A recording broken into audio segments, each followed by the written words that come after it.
हरे कृष्णा। रामनवमी के शुभ अवसर पर भगवान रामचंद्र की कथा हम लोग आज श्रवण करेंगे। ओम अज्ञानतिमिरान्धस्य ज्ञानाञ्जनशलाकया चक्षुरुन्मीलितं तस्मै श्रीगुरवे नमः। नमो विष्णुपादाय कृष्णप्रेष्ठाय भूतले श्रीमते भक्तिवेदान्त स्वामिनिधि नामिने नमस्ते सारस्वती देवी गौरवाणी प्रचारिणे निर्विशेष शून्यवादी पाश्चात्य देशतारिणे। जय श्री कृष्ण चैतन्य प्रभु नित्यानंद श्री अद्वैत गदाधर श्रीवासादि गौर भक्तवृंद। हरे कृष्ण कृष्ण कृष्ण हरे हरे, हरे राम राम राम हरे हरे। मुखं करोति वाचालं पंगुं लंघयते गिरिं यत्कृपातमहं वन्दे श्रीगुरुं गुणतारिणं श्री चैतन्यं ईश्वरं श्री परमानंद माधवम्। ओम जन्माद्यस्य यतहन्यादितरस्सर्तेष्य विघ्नस्वराट् तेने ब्रह्महृदयादिकवये मुह्यन्ति तत्सूरयः। तेजो वारिर्मृदां यथा विनिमयो यतति सर्गं वृषाः धाम्ना स्वेन तदन्यस्वरूपं सत्यं परं धीमहि। नारायणं नमस्कृत्यं नरं चैव नरोत्तमं देवीं सरस्वतीं व्यासं ततो जयमुदीरयेत्। नष्टप्रायेषु भद्रेषु नित्यं भागवत सेवाय भगवती उत्तम श्लोके भक्ति भवति नैष्टिकी। नाम संकीर्तनं यस्य सर्वपापप्रणाशनं प्रणामो दुःखशमनस्तं नमामि हरिं परं। हरि ओम तत्सत्। ओम नमो भगवते वासुदेवाय। ग्रंथराज श्रीमद् भागवत की जय।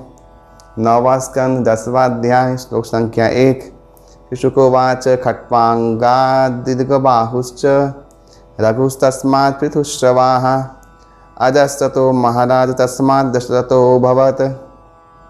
शुकदेव ने कहा कि महाराज खट्वांग के पुत्र दीर्घबाहु, उनके पुत्र महायशस्वी महाराज रघु से अज से महाराज दशरथ का जन्म हुआ है।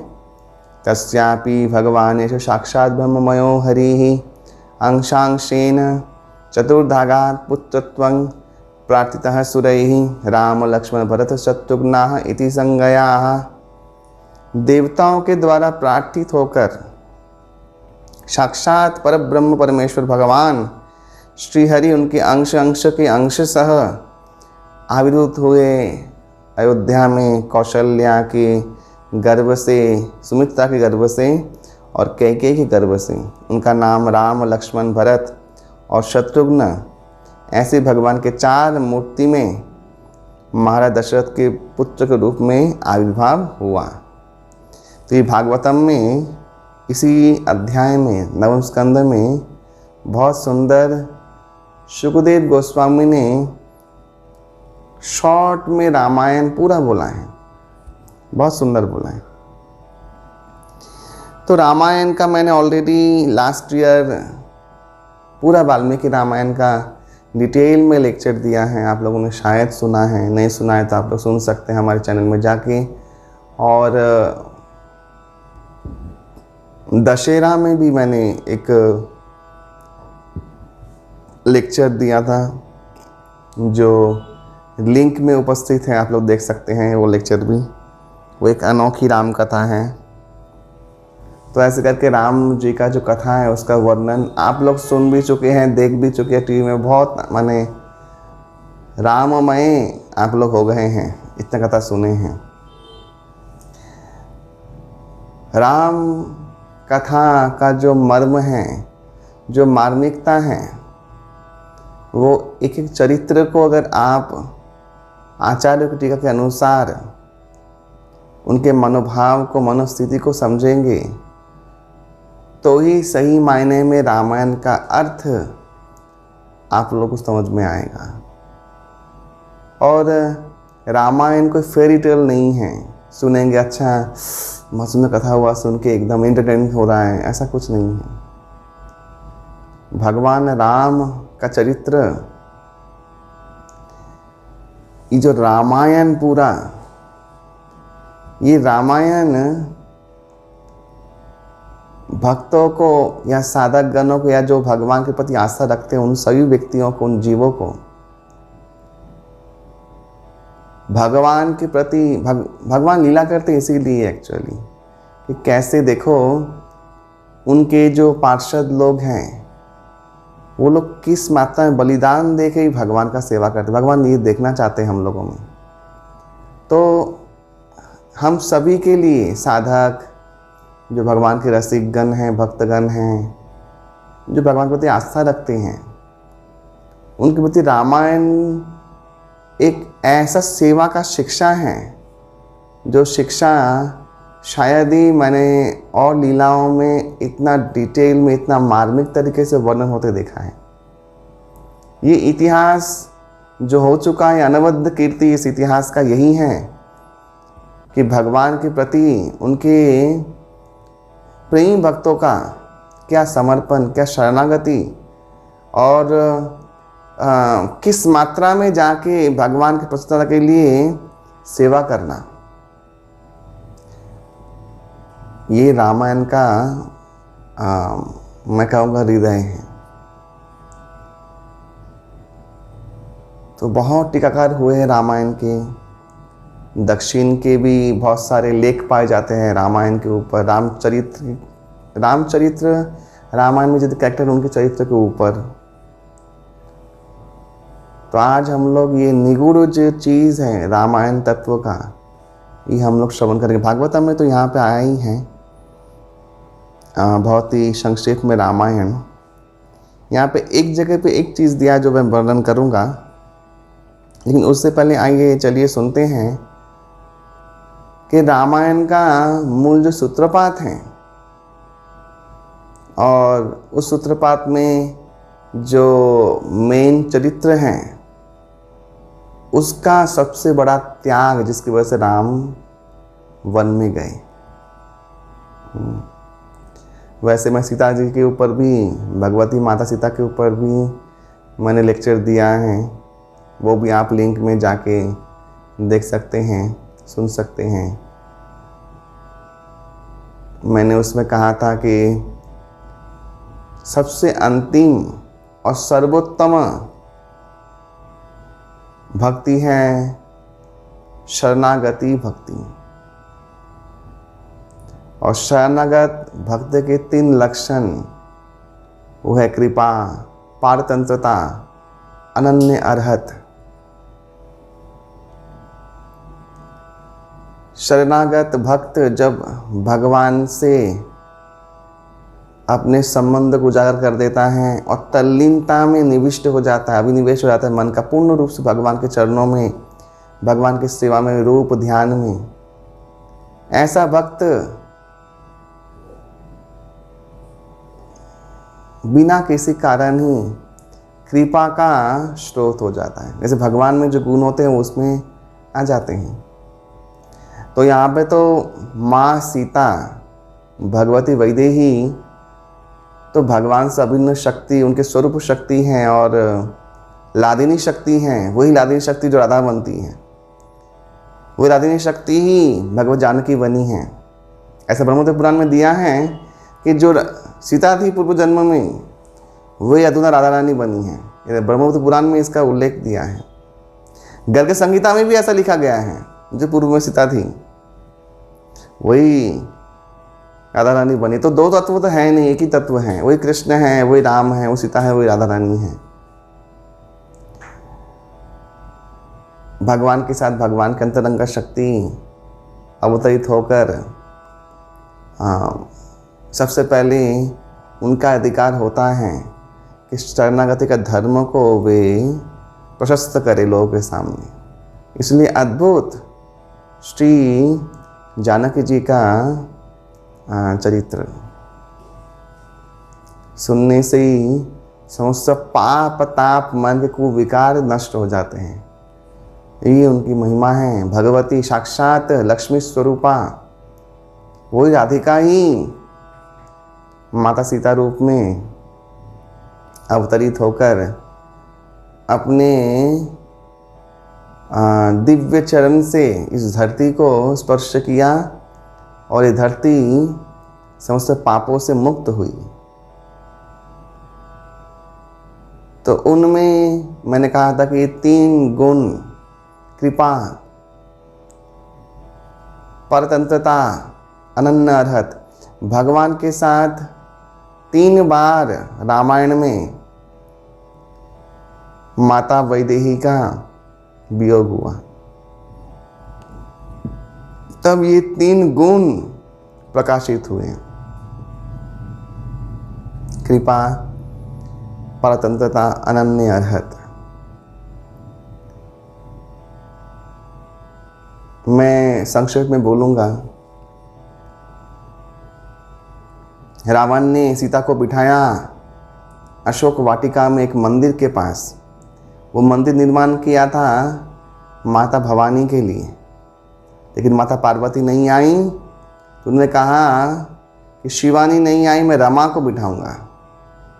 तो वहाँ पे आके उन्होंने उस अशोक वाटिका में, उस मंदिर के ठीक निकट, आपने वाल्मीकि रामायण में पढ़ा होगा, सुना होगा, एक मंदिर की चोटी थी जहाँ पे मंदिर था। वहाँ कोई विग्रह नहीं था, साक्षात पार्वती आके बैठने वाली थी, उस मंदिर में निर्माण किया था, लेकिन वो आई नहीं। तो भगवती सीता वहाँ पे जाके बैठी। आचार्य लोग टीका करते हैं कि माता महालक्ष्मी समस्त कोई जीव जब शुभ कर्म करता है, उसके साथ जो शुभ कर्मों का फल मिलता है, ये शुभ कर्म फलदात्री है महालक्ष्मी। वे जहाँ भी जाएगी, एक तो वो स्थान पवित्र हो जाएगा और एक तो स्थान में सब शुभ फल आने लगेगा। लेकिन रावण के साथ ये नहीं हुआ। जब से वो लेके गया वहाँ पे माता सीता को, तब से उसका उल्टा गिनती शुरू हो गया। और सीता को तो स्पर्श करने का अधिकार ऐसे पापी दुराचारी का नहीं है। इसलिए वराह पुराण के अनुसार अग्निदेव भगवती सीता को लेके जाते हैं, पार्वती के पास रख देते हैं, और छाया सीता रूपी वेदवती अलक्ष्मी, लोगों ने ये भी कहा है धूमावती स्वरूप, वे जाके सीता के रूप में वहाँ पे अशोक वाटिका में रहती थी। धूमावती दरिद्रता की देवी। चंडी लाना चाहता था ना रावण, तो चंडी ही आई एक्चुअली, एक अर्थ में। दशम महाविद्या में दशम महाविद्या हैं ये धूमावती। तो वे जब से गई तब से रावण का विनाश हुआ। तो आचार्य लोग कहते हैं कि ऐसा क्यों? एक अर्थ में तो माँ सीता का एक स्वरूप है। तो आध्यात्मिक शक्ति, विभूतिगण का ये शक्ति होता है, वो एक ही रूप में 2 कार्य करते हैं। वही जोगमाया महामाया बनती हैं इस जगत में।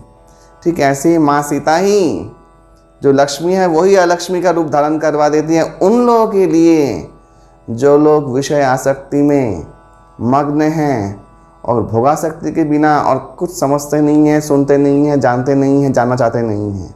उनके लिए वो एक ही शक्ति अलग हो जाती है उनके लिए। ये हमारे समाज में भी होता है ना। अभी एक इलेक्ट्रिसिटी है, उससे ही एसी चलता है, ठंडा हो जाता है, उससे गर्म हीटर चलता है, गर्म हो जाता है। एक ही शक्ति है। ठीक ऐसे ही वही महालक्ष्मी लोगों के लिए अलक्ष्मी बन जाती हैं और साधुओं के लिए वे शुभदा मोक्षदा बन जाती हैं। लेकिन फिर भी जिस दिन से सीता माता वहाँ पे गई इस स्वरूप में, ये कृपा है उनकी कि असुरगण तो भगवान के शरणागत नहीं होंगे। कौन कृपा करेगा इनको? तो वे एक छल लीला धारण करके वहाँ जाके बैठी और सब असुरों को ये बुद्धि देती रही कि रामचंद्र के पास जाओ, शरणागत हो जाओ। वे तुम्हारे द्वेषी विद्वेषी नहीं है, तुम्हें मारने के लिए नहीं आए हैं।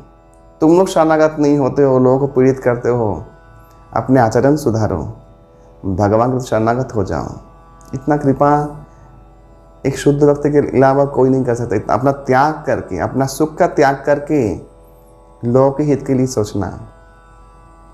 ये पहला दृष्टांत रामायण में भगवती सीता के द्वारा दिखाया गया। आचार्य लोगों ने ऐसे वर्णन किया है।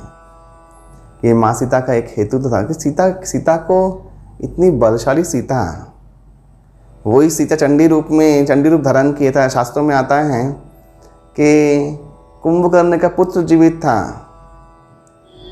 और उनका वध किया सीता ने चंडी रूप धारण करके, प्रामाणिक है। तो सीता कोई सामान्य व्यक्ति नहीं थी जो शिव धनुष के हाथ से उठा लेती थी, वो सामान्य व्यक्ति है। तो ये लीला जीवों कृपा करने के लिए।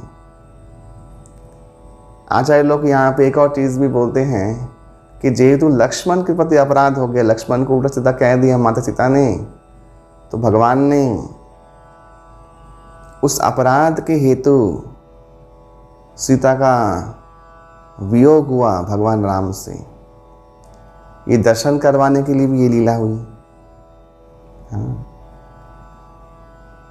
लक्ष्मण जी जब रावण वध होने के बाद विभीषण जब जाते हैं भगवती के पास, तो बहुत रोती हैं और राम जी आए नहीं लेने के लिए। वे समझती हैं, माता बोलती हैं कि मुझे पता है किस कारणवश ये घटना घटी है और मेरा दुर्भाग्य ऐसा क्यों हुआ है, क्योंकि मैंने भगवान के परम सेवक परम भक्त के प्रति अपराध कटु शब्द कह दिए। उस अपराध का फल तो मुझे भुगतना ही पड़ेगा। भागवतम में 30 स्कंद में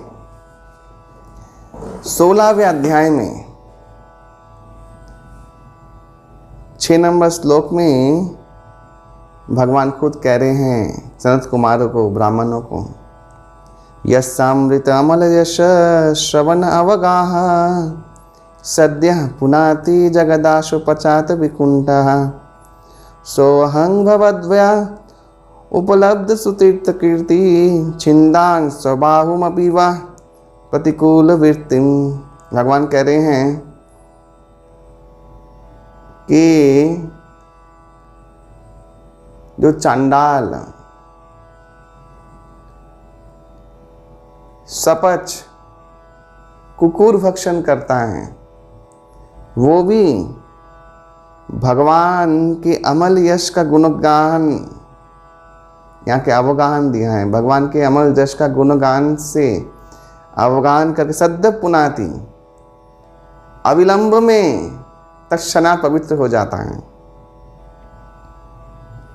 तो भगवान कह रहे हैं कि आप लोग तो वे परम भक्त हैं मेरे, अगर मेरा बाहु भी आपके प्रतिकूल हो गया तो मैं उनको काट दूंगा। भगवान के भक्त वत्सलता है। इस लक्ष्मण के प्रति ऐसे भाव का उदय जब हुआ तो भगवती का भगवान से वियोग हो गया। ये शिक्षा कितनी अद्भुत शिक्षा, कितनी निगूढ़ शिक्षा है। ये स्वयं भगवती ने अपना बलिदान देते हुए, सैक्रिफाइस करते हुए शिक्षा जगतवासी को दिया। परतंत्रता जब वे वियोग हुई, जब वे वाल्मीकि आश्रम में चली गई, एक धोबी के कहने पर समस्त सभा के सामने भगवान को सीता का आपेक्षिक त्याग करना पड़ा, क्योंकि वे मर्यादा पुरुषोत्तम हैं। राजधर्म, प्रजा पालन, प्रजा के हेतु अपने निजी स्वार्थ का त्याग करना राजा के लिए सबसे बड़ा धर्म है। वो उन्होंने दर्शाया, भगवान ने खुद बलिदान दिया है। ये तो सीता के साथ वियोग होना, भगवान का भी एक अर्थ में तो भगवान और सीता का भी वियोग हुए ही नहीं, क्योंकि स्वरूप शक्तियाँ भगवान के अंदर ही रहती हैं लीला भेद में दिखाने के लिए। फिर भी भगवान के लिए असहनीय था ये बहुत बड़ा बलिदान त्याग। ये भगवान रामचंद्र ही कर सकते हैं। लेकिन इसके हेतु भी एक विशेष कारण है। जब भगवती सीता चित्रकूट में थी राम जी के साथ, तब हमेशा राम जी को बोलती थी कि मैं हमेशा इन ऋषि मुनियों के साथ रहना चाहती हूँ, मुझे बहुत अच्छा लगता है, मुझे ये राजमहल, ये इत्यादि, ये एकदम पसंद नहीं है प्रभु। हम लोग यहाँ पे कितने सुखी हैं। और आप लोग ये जान के हैरान होंगे कि भगवान राम ने चित्रकूट में भगवती के साथ, किशोरी जी के साथ 999 बार रास किया। वहाँ पे भी सखियाँ हैं। वहाँ पे भी जैसे भगवान के रास मंडल में सखियाँ हैं, वैसे वहाँ पे भी सखियाँ हैं। चंद्रकला इत्यादि सखियाँ हैं सीता जी की। और बहुत सुंदर, बहुत सारे आचार्यों ने इनके गुणगान कीर्तन किया। 1000 बार रास पूर्ण नहीं हुआ तो ये लीला घट गई, तो उसके लिए उन्होंने फिर कृष्ण अवतार में राधा रानी के साथ ही महारास किया। वही तत्व, वही एक ही तत्व। और इतना सुंदर चित्रकूट में जीवन गया भगवान का किशोर जी के साथ।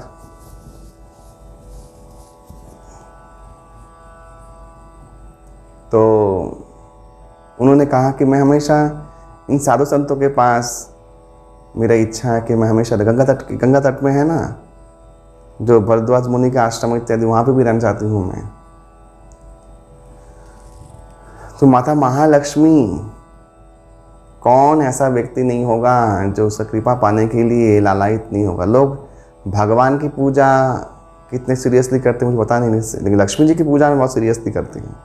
सबको इससे ही मतलब है, लेकिन लक्ष्मी से ही मतलब नहीं है, उनके कृपा से जो चमत्कार होने वाला है उससे मतलब है। वो जगत भूलक्ष्मी का आश्रय पाना सब चाहते हैं, लेकिन जब वो निराश्रित हुई तब उनको आश्रय देने वाला कोई नहीं था। तब एक सन्यासी आश्रय दिया, वो है वाल्मीकि, वनवासी सन्यासी।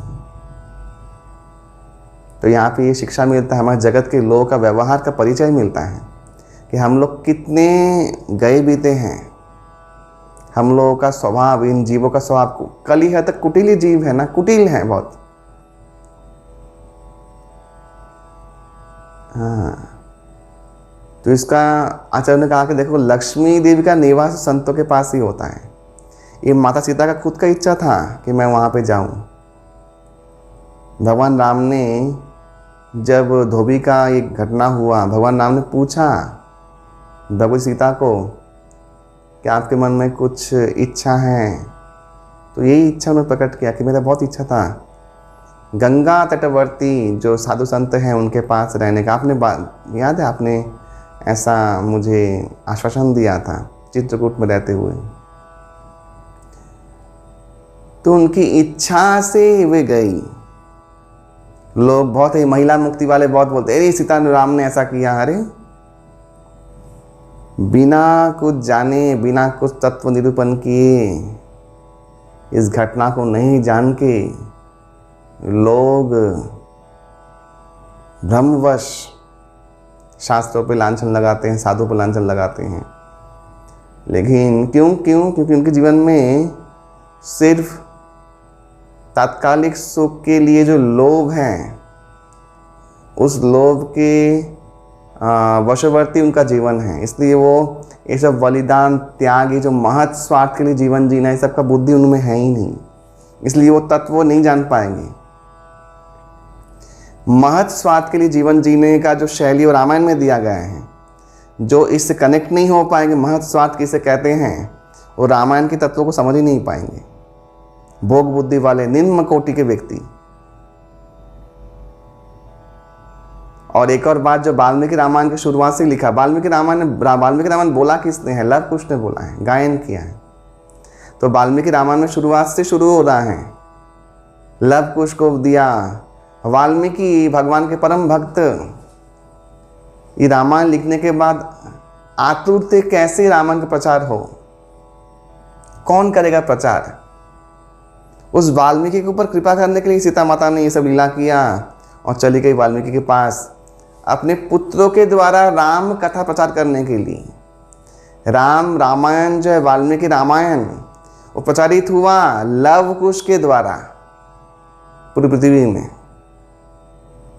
लव कुश ने ये गायन करके सब जगह गाते थे, इसका प्रचार हुआ। राम कथा प्रचार करने के लिए माता सीता ने इतना बलिदान दिया और अपयश का विषपान किया। देखिए बहुत बड़ा तत्व है, लोग गुणगान सहन कर ले, लेकिन अपयश सहन करते हुए सेवा करना, ऐसा कौन कर सकता है? माँ सीता के अलावा कोई नहीं कर सकता। हाँ, परम पवित्र सीता का नाम लेने से पवित्र हो जाते हैं। उनमें उनको पवित्र करने की सामर्थ्य किसके पास है? एक रावण, ये सब तुच्छ जीव हैं, लोग कैसे भगवती को अपवित्र कर सकते हैं? ये तो बुद्धि के माने जो तत्व जानते हैं, वो लोग जानते हैं तो संभव नहीं, लीला हो रहा है, इसलिए इसे लीला कहते हैं, नाटक हो रहा है। फिर भी उनका बलिदान देखो, भगवान कथा प्रचार होगी आगे जाके। हाँ, इसलिए उन्होंने फिर से त्याग किया राजमहल और फिर गई ऋषियों के पास, लव कुश को जन्म दिया और उन लव कुश ने राम कथा का प्रचार किया, वो भी जगत कल्याण के लिए। इसे बोलते हैं महस्वार्थ के लिए जीवन जीना। पग पग पे जहाँ समय मिला वहाँ बलिदान दिया, वहाँ सैक्रिफाइस किया। ये रामायण का सोल है, ये रामायण का हृदय है। रामायण जानना है तो ये जानना बहुत ज़रूरी होता है। तो ये है भगवती सीता का बलिदान। और एक और व्यक्ति, वह कैकेयी। दुनिया में रामायण में सब लोग वंदित हो गए, एकमात्र कैकेयी छोड़ के। कैकेयी का बलिदान, परम वैष्णवी, परम राम भक्त, परम राम में आसक्त, उनके मन में राम के प्रति एक क्षण के लिए भी कभी द्वेष उपस्थित नहीं हुआ, ये सत्य है। मंथरा को देवताओं ने भेजा, उसके बाद भी उनके मन में ये विचार नहीं आया कि राम को वन में भेजना है और ऐसे वर को मांगना है। ये सब समझ गई थी कि रामलीला होने वाला है और भगवान रामचंद्र जिस देवताओं के हेतु के लिए आए वो कार्य ही नहीं होगा, तो कैसे भगवान का अवतार लेना व्यर्थ हो जाएगा। फिर भी हृदय ही नहीं मान रहा है। सब देवता लोग आके दंडवत कर दिए, प्रणाम कर दिए, लेट गए माँ के सामने, कैकेयी के सामने, कि आपके बिना ये संभव नहीं है, ये आप ही, ये सेवा एकमात्र आप ही कर सकते हैं, आप ही इसका भार वहन कर सकते हैं। लोग समझते हैं कि कैकेयी ने भरत के लिए राम को छोड़ा, एक्चुअली उल्टा है। कैकेयी ने भगवान राम के लिए भरत को हमेशा के लिए छोड़ दिया। वो जानती है कैकेयी कि भरत आके सुनेगा तो क्या होगा। वो जानती है कि इस साम्राज्य का, अयोध्या का क्या होगा, मुझे पता है, लेकिन फिर भी महत् स्वार्थ के लिए रावण को वध करना जरूरी है, देवताओं को संतुष्ट करना है। समझो जीव त्रस्त हैं, मुझे ये विष पान करना, अपयश का विष। ये अपयश का विष कैकेयी ने पान किया और जो घटना घटी वो आप लोग सब जानते हैं। इसलिए कभी भी भगवान रामचंद्र निराला के, भगवान राम तो अंतर्यामी है, जानते हैं कैकेयी का। इसलिए जब चित्रकूट में कैकेयी आई, सबसे पहले उन्होंने कैकेयी को प्रणाम किया, भगवान रामचंद्र ने सबसे पहले, और सबको मना कर दिया। सब लोग कैकेयी को क्या नहीं बोल रहे थे। भरत जी ने उसके बाद से कैकेयी का मुंह दर्शन नहीं किया। सोचिए कैकेयी के ऊपर क्या बीता होगा, लेकिन उनकी प्रेम की पराकाष्ठा सोचिए क्या होगी। जो ये हंसते हंसते वो अपयश भी वो सहन कर गई। ऐसा चरित्र बन गए रामायण में जो उनका नाम भी कोई लेना नहीं चाहता, लेकिन ऐसा है, वास्तविकता में है नहीं। वे परम राम आसक्त, राम भक्त, राम निविष्ट चित्त, एक शुद्ध भक्त हैं। इसलिए भगवान राम ने कहा कि कैकेयी का अपमान अगर किसी ने किया तो वो भगवत धाम नहीं जाएगा, क्योंकि ये परम भक्ता हैं जो उन्हें इतना बड़ा अपयश का विष पान करके इस रामायण को गति दी। ना वो वर मांगते, ना राम वन में जाते, तो रामायण ही नहीं होती। मंथरा तो देवताओं द्वारा भेजी गई थी, वाल्मीकि रामायण में लिखा हुआ है, लेकिन देवता लोग भी प्रकट हुए थे कैकेयी के सामने, उनके आंगन में, और कहा था माता ये आप ही कर सकती है और कोई नहीं कर सकता। ऐसा त्याग, ऐसा चीज़ कोई, जैसे भगवान शंकर, समुद्र मंथन हुआ तो कालकूट हलाहल कौन करेगा। ये भगवान शंकर के अलावा ये त्याग को सब लोग लड़ रहे हैं, क्या निकलेगा उससे, क्या लाभ मिलेगा उसके लिए। भगवान शंकर को क्या कालकूट विष दे दिया। इसे बोलते हैं वैष्णव जन को तेने कही है पीड़ पड़ाई जो जाने ले। पीड़ पड़ाई, दूसरों का दुख जान के वो समस्त दुख को, विष रूप को ग्रहण कर लेना, सबको सुखी कर देना, इसे बोलते हैं महत् स्वार्थ। यही महत् स्वार्थ के ऊपर जीवन जीने का तरीका रामायण में जगह जगह पे वर्णन हुआ है, जगह जगह पे। तो कैकेयी ने भगवान रामचंद्र की सेवा के लिए भरत को सदा के लिए खो दिया। भरत माता विमुख हो गया, लेकिन फिर भी कैकेयी सुखी थी, क्योंकि वे जानती हैं कि भगवान रामचंद्र का कार्य सिद्ध करने के लिए मैंने जो किया है, कोई प्रतिदान उसका दे या ना दे, भगवान रामचंद्र मेरे लिए देंगे। ये विश्वास उसका प्रबल था, इसलिए वो ये काम कर गई। ये इतना महान सेवा इतिहास में किसी ने भी नहीं किया है, एक कैकेयी ने किया है। राम से बड़ा धर्म लक्ष्मण का था। लक्ष्मण का वनवास नहीं हुआ, लेकिन फिर भी वन में गया। सुमित्रा ने उनको कहा कि आज तेरा जीवन धन्य हो गया, तुझे सेवा देने के लिए भगवान देखो वन में जा रहे हैं, तो कितना सौभाग्य है। वो माँ भी कितनी महान। राम जी के साथ लक्ष्मण जी अनुज बन के चले, माँ सीता के चरणों का ध्यान किया, सिर्फ कभी भी चरणों से ऊपर उनको दर्शन नहीं किया। 14 साल मेघनाथ को वही मार सकता है जो 14 साल तक निद्रा को प्राप्त ना हुआ हो। 14 साल बिना निद्रा लिए भगवान का सेवा किया। एक टक लक्ष्मण जी का अवदान, वो सेवा, वो धर्म, उसका क्या कहना। भरत का धर्म उससे भी महान। सब लोग तो भरत को कुलांगार बोल रहे थे, देखो आ गया, जिसके वजह से हमारे राम और एकदम सुकुमल कुमारी किशोरी जी वनवास में गई। पूरा अयोध्या विमुख हो गया। भरत जी प्रवेश कर रहे हैं, सबको देख रहे हैं, फिर घटना हुआ, सुना, माँ को तिरस्कार दिया। तुरंत ही सब लोग संदेह में थे, भरत जी के मन में क्या ऐसा था, राज्य लाभ करना, राजा बनना। कभी भी मन में क्या, सपने में कभी भी ये सोच नहीं सकते भरत जी। दशरथ जी का देहांत हो गया, क्या शोक, क्या बीती है उनके ऊपर। तुरंत गए,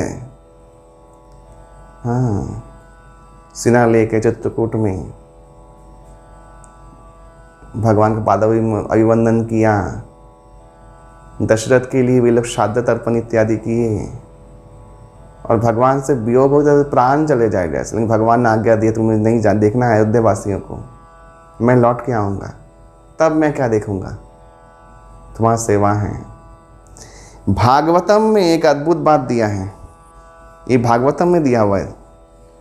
इसी अध्याय में 34 नंबर श्लोक में दिया है, गोमूत्र जावकम श्रुत्वा भातरम बलकल अंबरम महाकारुणिक अतप्यात जटिलम संडिलेशयम।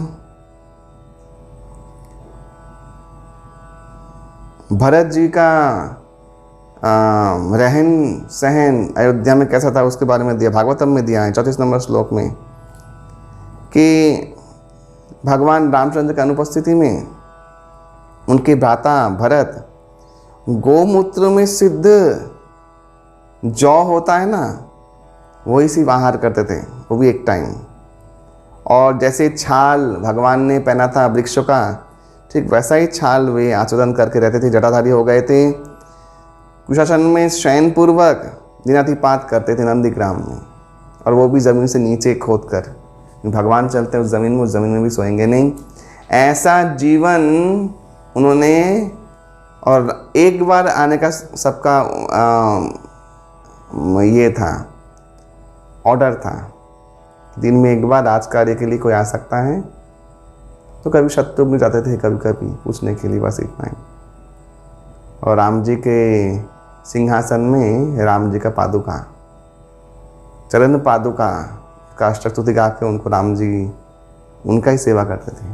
सोचिए, ऐसा व्रती, बहुत महान चरित्र, बहुत महान धर्म निभाया भरत जी ने, त्याग, बलिदान। और इनसे भी बड़ा धर्म प्रतिदान, बलिदान जो हुआ है शत्रुघ्न का हुआ है। उनको भरत को भी देखना है, सबको देखना है। अयोध्यावासी तो मर गए थे प्राय, उनको प्रेरणा दे रही हैं। गौशाला में जितने गायें थे सब लोग सूख गई हैं राम जी के वियोग में। वे कह रहे हैं कि आप लोग क्यों नहीं खा रहे हैं हे गौ माताएं। जब राम जी जब आएंगे तब आप लोग को देखेंगे सूखी गायें। भगवान राम जानते हैं आप लोगों से कितना प्रेम करते हैं। उनका जीवन तो तभी खत्म हो जाएगा आप लोग को देख के। आप क्या ये चाहते हैं? जब भगवान राज्याभिषेक होगा, भगवान जब आएंगे, आपको तो दूध ही नहीं निकलेगा आप लोगों का। तो ये सुअवसर तो स्वर्ग की गायों को प्राप्त हो जाएगा, ये महाभाग्य। आप लोग के ये चाहते हैं? आप लोग खाइए, रिष्ट पुष्ट बनिए और रेडी रहिए। भगवान आएंगे, उसके बाद आप लोगों की सेवा, आप लोगों के गोरस से ही भगवान का अभिषेक होगा। ये सुन के गायें लोग उज्जीवित हो जाती हैं, खाना शुरू करती हैं। समस्त जगत माने सब लोग तो अपने अपने जगह से सेटल हो गए हैं। शत्रुघ्नों के ऊपर सारा आपदा है, माँओं को देखना है। इतना करुण दशा, अयोध्यावासियों करुण दशा कौन देख रहा है? खून के आंसू पीते हुए, रोकते हुए, मुंह में मुस्कान लेते हुए सेवा कर रहे हैं वो शत्रुघ्न। और इतना ही नहीं, डबल कृपा हो गया राम जी का उनके ऊपर। जब राम जी आए, उनको भेज दिया लवणासुर को मारने के लिए, मथुरा में चले गए। बोले आना मत, सब कुछ करके वहीं पे रहना, जब होगा तो मैं वहाँ पे आऊँगा मथुरा में। तो राम जी का वियोग सहन नहीं कर पाते थे, तो वहाँ के ब्राह्मण लोगों ने, चतुर्वेदी ब्राह्मण लोगों ने एक परिकल्पना किया कि हम लोग रामलीला शुरू करेंगे। आज तक भी वो रामलीला चल रहा है मथुरा में। बहुत बहुत विख्यात रामलीला इन ब्राह्मणों का। रामलीला की शुरुआत तभी से हुआ, शत्रुघ्न के लिए हुआ, क्योंकि राम जी के वियोग में उनका प्राण जाए तो कैसे, राजा चला जाएगा तो क्या होगा। तो उनके लिए रामलीला सामने दर्शन करवाते थे वे लोग। तो उनको राम, हाँ राम स्थिति होता था, क्योंकि राम की आज्ञा है, वो जा भी नहीं सकते। तो ये जटायु, क्या सामर्थ्य था उनका, संपाति का भाई। वो जानता है रावण के साथ उनका मृत्यु अवधारित है, लड़ गया भगवान की सेवा के लिए। भगवान रामचंद्र का आँख का आंसू मृत्यु के समय उनके मुख में गिरा। देह त्याग किया, भगवान ने उनका अंत्येष्टि क्रिया किया। जो भगवान ने दशरथ का अंत्येष्टि क्रिया नहीं किया, लास्ट में उनका अंतिम संस्कार किया भगवान। और उस समय भगवान सीता के वियोग में हैं, सीता को ढूंढ रहे हैं, उस समय भगवान ने ये किया। क्योंकि ये महत सेवा, यहाँ पे एक एक व्यक्ति ने महत सेवा किया है। हनुमान जी, सुंदरकांड तो हनुमान जी के ऊपर ही है। सेवक का बुद्धि कैसा होना चाहिए भगवान के सेवा करने के लिए, उसका सबसे बड़ा उदाहरण है हनुमान जी।